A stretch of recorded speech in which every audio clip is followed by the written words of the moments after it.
Ladies and gentlemen, boys and girls, I don't really know how to start this. I'm still new to this kind of YouTube thing, but hi, this is my first video on this channel. Wanted to make it a bit sooner than I am, but university sucks. I get a lot of work, okay?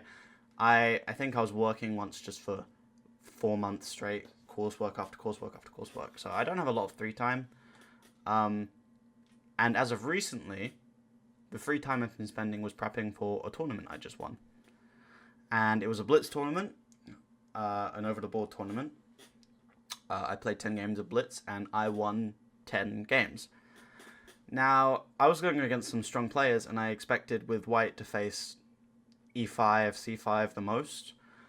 Shockingly, the opening I faced the most, I had one Sicilian, but that's not the focus of this video. I faced 4 French defences, and I won in all 4 positions. So today, I'm going to be sharing with all of you the opening line that I use to beat the French. Now, let's just get bored up. The line that I like to play in the French is in the 2 knights variation, which is where you put 2 knights out, okay? It's kind of in the name. Now, before we even get to the main line, it's important to address the move order of the 2 knights. The move order with which knight you move out first does actually matter, because at any point, black can switch to a Sicilian. So if you move this knight out to c3 first, you're in a closed Sicilian, and you might be able to play something like a grand pre-attack, knight f3, bishop out. Plenty of good videos out there. But if you play knight f3 first, you're going for a more open Sicilian, where you'll take like this. Or there's a variation here known as the Kramnik variation. I wouldn't play it personally, given Kramnik's current reputation, but that's not the focus of this video. Just keep that in mind. Your opponent could switch to a Sicilian. It's important to realize which knight you're putting out first. If you want to avoid that kind of system entirely, there is another move order that we can use to get to the positions we're going to get to. I will cover that later, but right now let's just focus on the actual position. The line I'm going to be covering is after knight f6. There are plenty of good videos already out there for pushing and for taking. I think c5 is also a move. It's not that good, but it does exist. But if you want me to make a video on those, I'll happily make a video on those. It's just, I don't feel like I'm adding anything. I feel like I'll just be saying things that people have already said here. Here, I've got some unique stuff. So, you push the pawn, and the knight goes back to d7, helping the bishop prepare c5.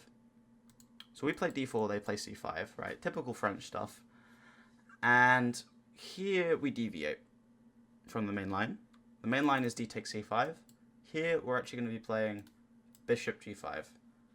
And a YouTuber by the name of Jonathan Schrontz has made a video on this. However, some of the lines he recommends I have personally changed because I think I have found some more interesting variations. The variations he plays or he recommends are also very good, so if you don't like my variations, I'll leave a link to in the description to Jonathan Schrontz's video. And you can maybe try the recommendations he gives. But right now, the point is we're attacking the queen, and black has very few options. They have to defend it. The 4 most popular moves here are moving the queen out, blocking with the bishop. The 3rd most popular move is just knight c6. People autopilot and just hang the queen, right? So that might happen in one of your games. I wouldn't bank on it though. This isn't like the main point. The point is just to get the queen to move. And the 4th most popular move is f6. Okay? So, I'll start with the easiest one, which is bishop e7. And you just take here. And your point here is that when they recapture, black has lost a key defender of the dark squares. So when you play knight b5, aiming to infiltrate on said dark squares, black just can't defend both threats. You have knight c7 forking, you have knight d6 check. Most of my games here go like knight a6. I'll play this check. I will take. And then there's ideas here like queen d2, which prepares long castles and also helps defend the g5 square. So you can see here it's already like +2. So there'll be some lines where now you might be able to play, well, in this case I just hung a bishop, okay? There's some lines here where you could maybe even play like knight g5 and go for this. Maybe you don't even take immediately. Maybe you like play queen f4 as well, add more pressure, right? But these lines are, you know, already, right, after move 6, black is ending up in a really difficult position, okay? Bishop e7 is just not the move, and it's actually the most common move in the position. That's how you know this opening is good. The most common move in this position is a mistake, right? So let's go over the other two variations. The main line is queen b6, but we should also look at f6 first, right? f6 isn't as bad as it looks. It's not as bad as, it's an improvement over bishop e7, but it's still not great. Here we just take. Now they can take back with either the knight or the pawn. I'm not taking queen take. I'm not covering this move. If you don't know what to do against this move, then you really shouldn't be studying French theory. You should be looking at something else. But anyway, the more natural move is knight f6, and it is the more common move. But g takes f6 is very interesting, and I have faced this. There is a player at my chess club who I will call, I'll just call him Tal because of his playing style. I don't want to like expose his real name, but he's a very aggressive player, and he's played this against me before. And I've come up with a very interesting line here. So bishop f4, and black can maybe move the bishop or move the knight. And let's say they like move the bishop, for example. Here it's about +1. If you play something like knight b5 and just look to infiltrate. But I'm recommending a very trappy move, right? And that is the move knight e5. This is a full sacrifice of a knight. And if black takes, what's the point? The point is, we've moved the knight out of the way and we've opened the diagonal. So we can play queen h5 check. Which, well, the king only has one legal move here. And then we can play bishop h6 check. King only has one legal move. Queen g4. King only has one legal move. Queen g7. King only has one legal move. We can take the rook. They can either move the king out or block with the knight. If they block with the knight, you're up a rook. Okay, great. If they move the king out, you can take this. Then you can go... Whoa, excuse me. Then you can go here. And mate in 1 for white. I'm going to try and let you guys find this. You can pause if you want to. But it's a very funny mate. G4. In 17 moves, you've mated the French with the pawn. With a pawn, sorry. Just look at this, right? Okay. So that could happen. There are other lines, for example, where maybe they like move this knight out. You can still go for this sacrifice. And here you're not mating anyone, but you can win a queen. Right? Looks like they can block. Right? Now you're threatening to take with the bishop and win that queen again. They take this. You take. Oh. No one's defending that queen. Absolutely no one. Right? So you can try this sacrifice if you want to. It's not the engine's top recommendation. It's about equal though. Like say they just take with the knight. This position's still, I mean this isn't. you're once again just allowing problems for your black's just allowing problems for themselves. But this position is just completely equal. Best case scenario for black, right? However, if you don't want to really like gamble, if you want to play a move that's, always going to be slightly better than your opponent, just play knight b5, look to infiltrate with the bishop and the knight, right? You'll do quite well here. In f6, the other line obviously is taken with the knight. This one, there aren't as many funny sacrifices like knight e5, but the play here is still very simple. You move the bishop out, check the king. They have to block with the knight. Now you can add pressure with this knight, and here you're already threatening to take. So let's say they just play some kind of lazy move. You're threatening to take and take with a fork winning material here. You're up a rook for a bishop. All right, you have a nice advantage. So they have to block with this bishop. They have to block this pin. And your game plans here are flexible. They're simple. You can castle this way. You could play queen e2 and castle that way. You also have ideas of queen e2 and sacking this knight instead. I lied to you. There are knight sacrifices. Point of this knight sacrifice is not really a sacrifice because they can't take.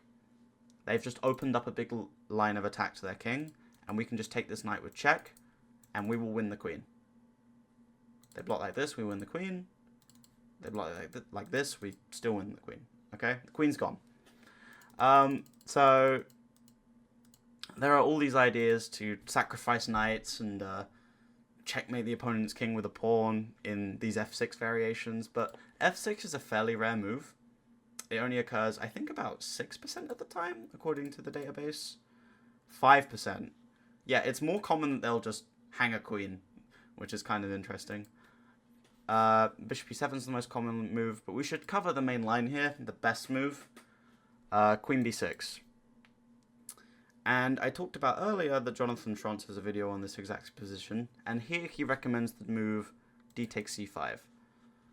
And then there's all these lines where if they take with the bishop or the knight, if they take this, if they take like this. And those lines are fine. If you want to play like that, there's a link in the description. Okay, you can check out his variations. But the move I'm recommending here, once again, quite a tricky move, a3. You say, what is the point of a3? The point of a3 is we're gambiting a pawn in the center. We're also allowing black to take this pawn. I say, like, take in quotes because it's a legal move, but they're probably not going to want to do that because after knight a4, if you try and look for a legal move for the queen that doesn't hang it, you'll be looking for quite a while because there isn't one. The queen's trapped. This is actually how I beat the French player who was from France, alright? French guy playing the French. He fell for this trap. And in the game, he played the best move here. He sacked the queen for the rook, which left me with a queen on a1, which in of itself can be quite dangerous. I mean, already here, if you don't, win more material, you'll just up a rook for a queen, you'll go on to win the game. If you don't, it's kind of not really an opening problem. But I think the game continued something like, I mean, this isn't exactly what happened, but it continued something like this, where he just, at some point, he forgot about this queen in the corner and just took in the center and just hung another piece. And then he resigned after that, so that can happen, although I guess in this position there's f6, you probably want to take like this and threaten the rook, and, This is all very arbitrarily, but all very arbitrarily, that wasn't English. Jesus Christ. This is all very arbitrary. But, point being, the queen can't take this b-pawn. You have to take in the center, or you can develop the knight. If they develop the knight, we actually see one of the ideas of this a3 move. Because first we play knight a4, forcing the queen to move. The queen only has 2 squares. The queen can either go to a5 or c7. In either case, we're playing the exact same move. So, queen c7, we're playing c3. And against queen a5, we're blocking this check with c3 and opening up this queen to defend the knight. Right? And the point of this kind of a3, c3 structure is at some point on the next move, regardless of what black plays really, unless they like hang a piece, then take the free piece. But assuming they play a reasonable move here, say like takes for example, what we're playing on the next move is b4. This is a nice idea, a3, b4. And in this case, it kicks the queen out to like c7. And then we just take, and the point of this structure is, where is this bishop going? This bishop has absolutely no home on the board, right? Like, our pawns cover these squares, and they can go here, but we love this trade. If they play this, we absolutely adore this trade. Like knight takes, for example, we can play rook c1, queen d8, we can just develop with bishop d3, and already this is a really dangerous position. Because, let's say they just castle, for example, we have Greek gift sacrifices, bishop takes h7, king takes knight g5, king g8, queen h5, looking for mate. They have to like move the rook out the way. We give this check. We lift the rook, and it's just mate on the next move. It's mate in 1. Oh, no. Okay, they can block with the knight, but now it's mate in 1. So yeah, that might happen. If they walk the king forward, you know, queen g4, h4 is good. Even queen d3, I think is reasonable. That hangs a knight, but you have some interesting ideas of cutting the queen off and then maybe playing something like h4. So that's what happens if knight c6. You play this you play knight a4, c3, b4, and you get this structure where the bishop's really restricted. But once again, we've got to look at the main line, which is c takes d5. This is our gambit. And we take in the center with the knight. They take it back in the center with their knight. And here we play a move that has a 73% win rate. Right? And that is the move bishop e3. This move, or this position, has a 73% win rate for white. And the reason being is because it's sort of almost a zugzwang. It's very hard for black to make a good move here. I mean, the most common here is just to take now. Nothing's changed. We still play knight a4 and the queen's still trapped, right? The best move is queen d8, and it is the second most common move. But moves like knight c6 just developing, moves that look natural, just don't work. In this case, we can take with a discovered attack on the queen. So they have to take this way, and now we just pin the queen to the king. We just win the queen. Against things like bishop c5, now we have knight a4 attacking the queen. Queen goes back. Knight takes bishop. Queen takes knight. We take this with a discovered attack on the queen. The queen has to move. We take this with the check. And now we just move the knight out of the way. And, I mean, you just have all the play here. You have so many ideas. You've got just knight g3 back. You can play bishop d4, pinning this bishop to the rook once your king's castled, because you don't want to run to this. You can even play something like b5 with the idea of just playing bishop c4. Or, excuse me, you can play b4 with the idea of playing bishop c5 to pin the queen to the king. I think this is like +2. It's +3, alright? Already you're +3. Just because your opponent played a simple developing move back here. Right? You know, things like bishop e7. I think you can play knight f5 here, hitting the queen and the bishop. I don't remember exactly. Yeah, it's knight f5, hitting this and this. And if they guard the bishop, you can take here. You can also play knight b5, attacking the queen again. It's just so hard to make a good move here for black once we reach this position. The best move, and probably the most natural, safe move, is queen d8. Now we get to start having fun. Now we play queen h5. There's also this very interesting f4 move, which I'm not going to go over in its entirety in this video, but the point is you kick the knight out and you play this, another pawn sacrifice, you play f5. And this can be quite dangerous. Like, for example, if you take, there's this idea to attack this twice, and then once you take it, you'll be attacking this square twice, which will be a fork. If they push, you can play knight e6 to try and open this diagonal and just assault the king. But there's a little too much variance here, and I think queen h5 is just the easier way to play. If you want me to make a video on f4, f5, because I actually came up with a lot of the lines in f4, f5 myself, you know, let me know. But queen h5, the point is we're kicking the knight out of the center. We're attacking the knight. And we just want the knight to move, and we want a castle. And we want to just get a position where we have 1, 2, 3, 4 pieces developed versus black's 1, and we've castled the king. Meanwhile, so we've achieved 1, 2, 3, 4, maybe 5 if you count this. 5 pieces of development, we've castled, we've achieved everything we've wanted in the opening. Meanwhile, black has danced the knight around the board like they're drunk. So, this is already quite a nice position for us. However, black probably shouldn't move the knight back so easily. Black should probably defend the knight with this knight. And I think you'll face this more commonly. It is important that they put the knight on this square, because if they put the knight on this square, you have a nice trick here.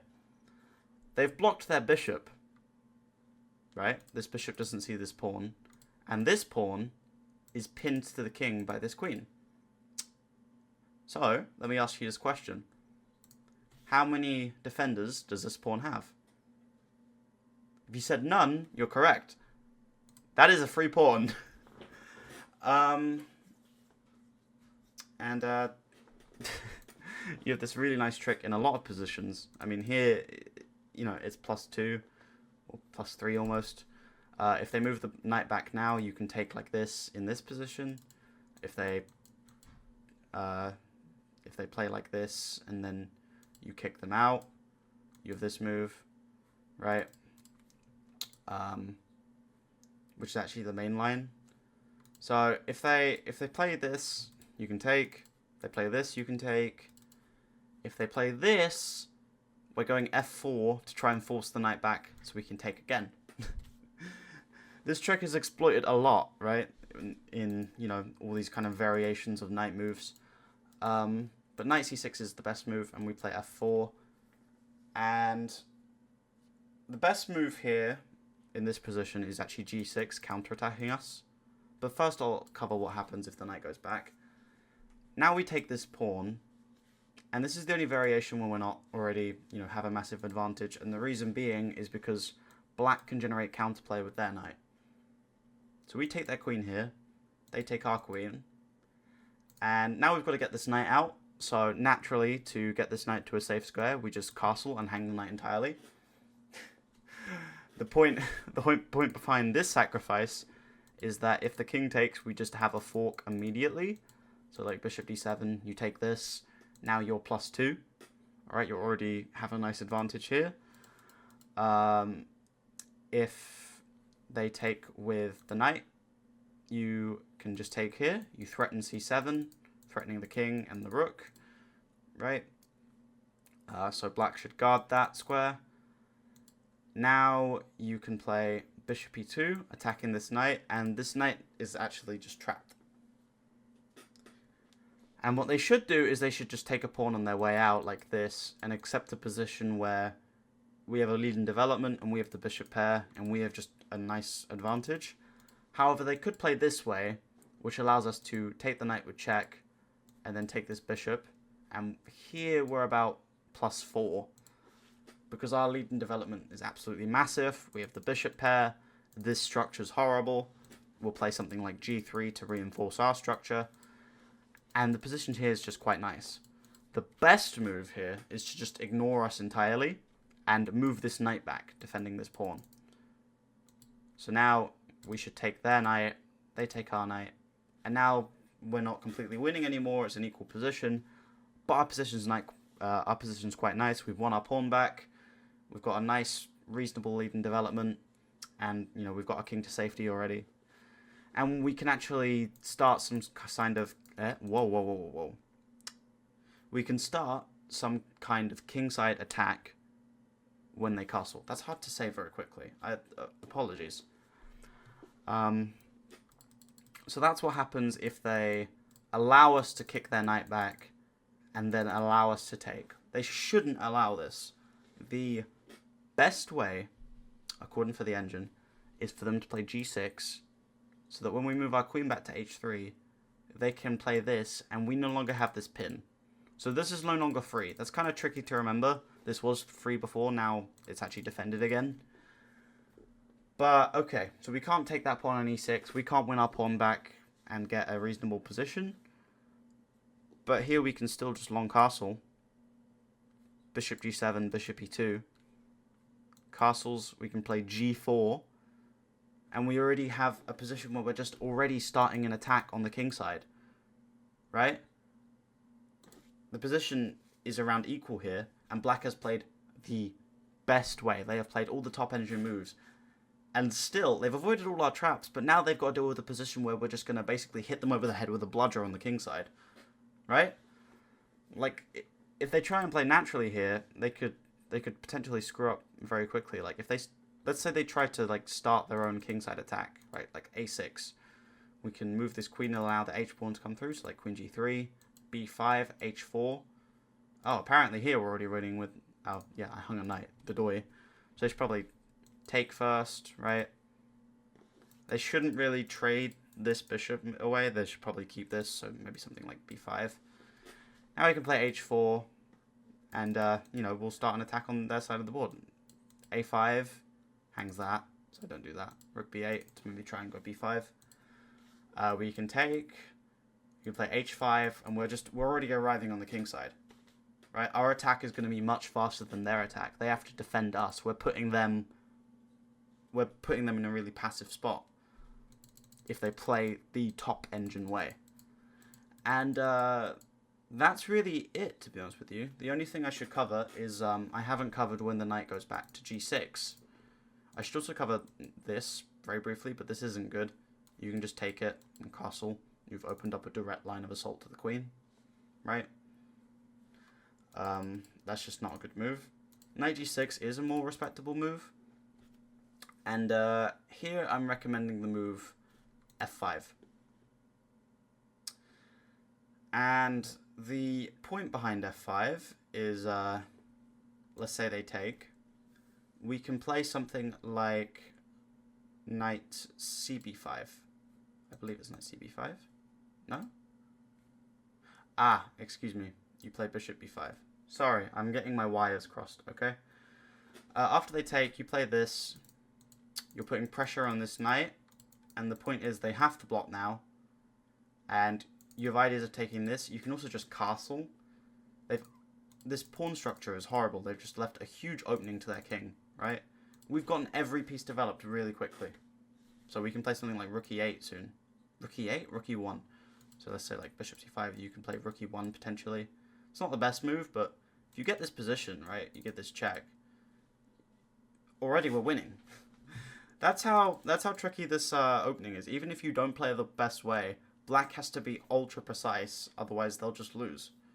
They'll just lose. What's more likely to happen is they might move this knight, for example, like to here. And in this case, we can just take again, like this, right? We attack the queen. And, I mean, yeah, there's nowhere else the knight can go. The knight can go here, actually, I suppose. But you just take. Takes, right? Same thing. They kind of have to take here and allow you to get this sort of really quick development with a direct line of assault to the king, where you castle, that's hanging, right? You get an amazing position. And this goes as well for if they play knight g6 now. I'd recommend here playing f4, because the best way for black to play is to play knight c6 and you just run into f5 again. All right, it's a transposition. And that concludes everything. If I've missed something, you know, please let me know. Because, you know, I'm still new to this YouTube thing. And this is a small channel, so if you comment, I will read it. I've read every comment that's been commented on my channel. That's everything regarding knight f6. And, you know, there are, of course, other lines here in the two knights, right? But there are plenty of good videos out there. I should point you in the direction of where to look, maybe, or I should give you some kind of idea what to play if you want to stop playing this now. Like, if they take, you just go here. You just take back with the knight, right? And you can end up with a position like this. You play d4, and already here they could get trapped very quickly. Like bishop e7, bishop d3. They've got to play h6, because if they castle, you can just trap the queen. Queen has nowhere to go. But okay, let's say they play like something like h6. You can just play c3 and get a completely reasonable position. Right, this is completely fine for you. And of course, the other line being d4, you reroute this knight backwards, and you actually intend to attack this structure with c3 and queen a4. And what that might look like is c5, c3, knight c6, you take, and queen a4. Right? You pin this knight, you attack this. If they push, you just move out of the way. You'll probably take this with the bishop at some moment. You can maybe even go back with b3 and attack this. But I'm not going to make videos on those. The only other thing I'll share is if you want to be unique here in this variation, you can play something known as the alien gambit, which is where you take and you can play d4. You usually play it against the Caro-Kann, but the man who created this variation, Witty Alien, has made a video called the Alien Gambit Bonjour variation, which is against the French. So it's the same kind of idea, but instead of it being in the Caro-Kann, it's in the French. So this is, I couldn't possibly recommend this as a classical weapon, but it is a lot of fun in Blitz. It's not what I used in my Blitz tournament, before you ask. I actually never faced any exchange variations in my Blitz tournament. They all played knight f6.